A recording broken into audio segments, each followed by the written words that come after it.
Look around you at other people, and every single one of them, no matter how different they seem, every race, every face, every human being on all 7 continents, all 8 billion of us, belongs to exactly one species.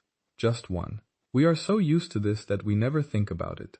Of course there is only one kind of human. What else would there be? The word human means us, this single species, and it seems as natural and obvious as anything could be. There has only ever been one kind of us, and there could only ever have been one kind of us. That is simply how the world is. Except it is not.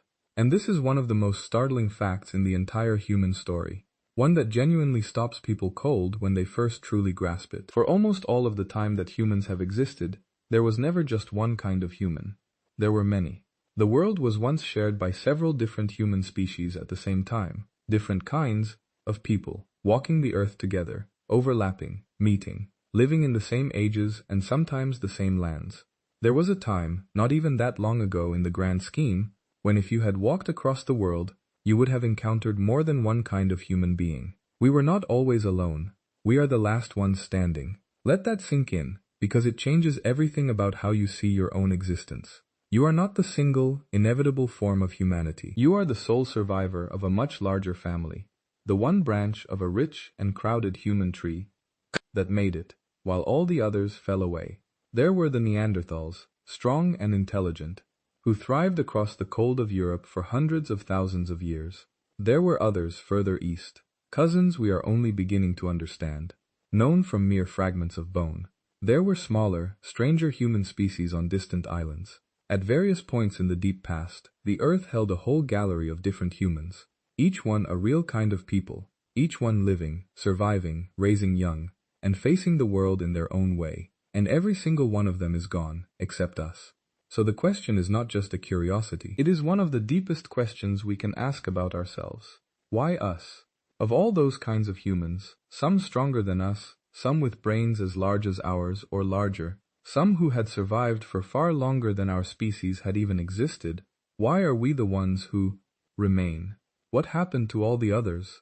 And what did we have, if anything, that they did not? The honest answer begins with humility.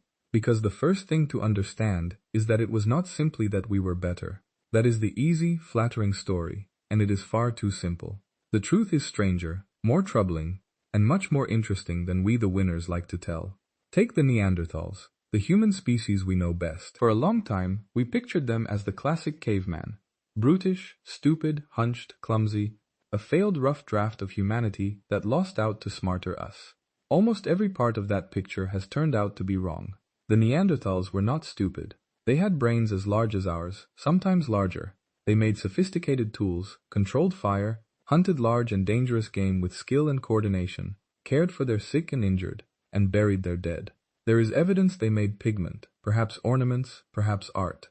They survived in the brutal cold of Ice Age Europe for far longer than our own species has yet existed, an astonishing record of endurance.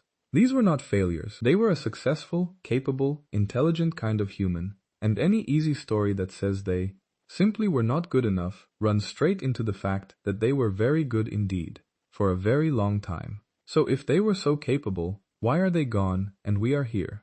And this is where the truth becomes genuinely surprising, because the sharp line we imagine between them and us, them dying out, us surviving, is not as sharp as it seems. The Neanderthals did not entirely vanish in the way we usually mean. When our species spread out of Africa and into the lands where other humans already lived, we did not only compete with them, we met them, and in meeting them, we did what humans do. We formed relationships, we had children together, we interbred.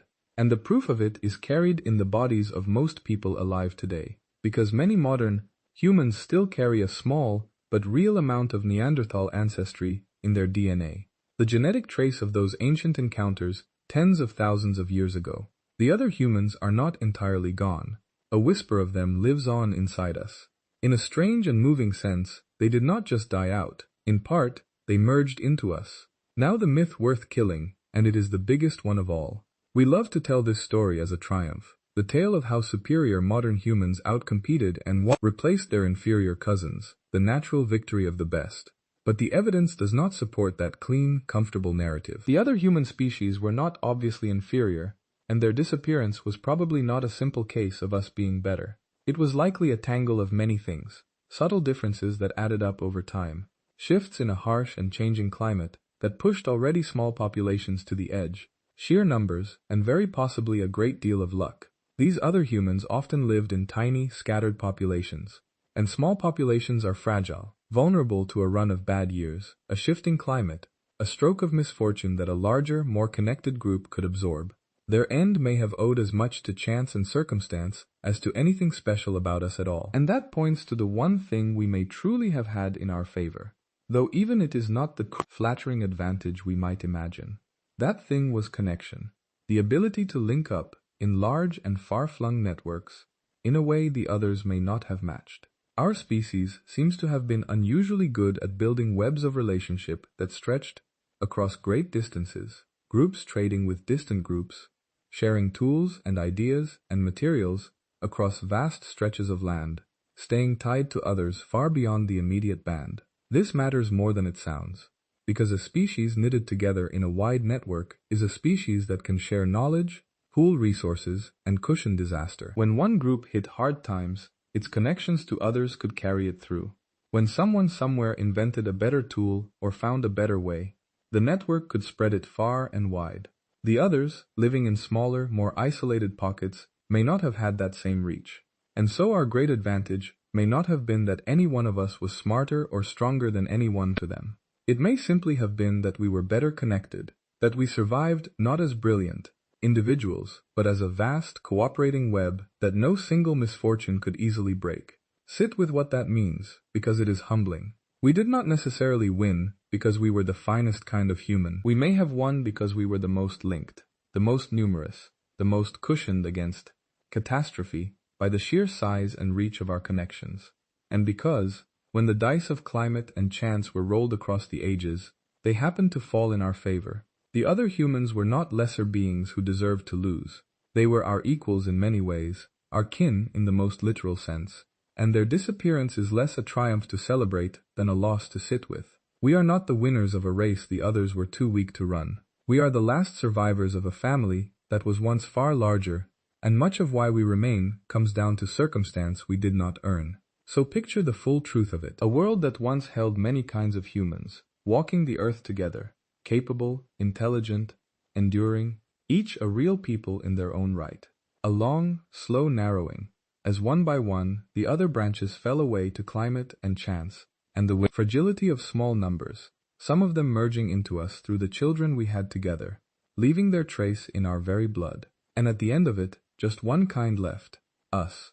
Not because we were destined to be alone, but because we happened to be the branch that made it through. So the next time you look around at the endless variety of human faces and think of us as simply humanity, the one and only kind, remember that this is not how it always was. We are the last of many. We are the sole survivor of a crowded and remarkable family, carrying the faint genetic echo of cousins long vanished, alone now, on a planet we once shared. That loneliness is the inheritance, and it should make us look at one another, all 8 billion of us, with a little more wonder and a little more kinship. We are all that is left. We are, every one of us, family, because we are the only ones still here.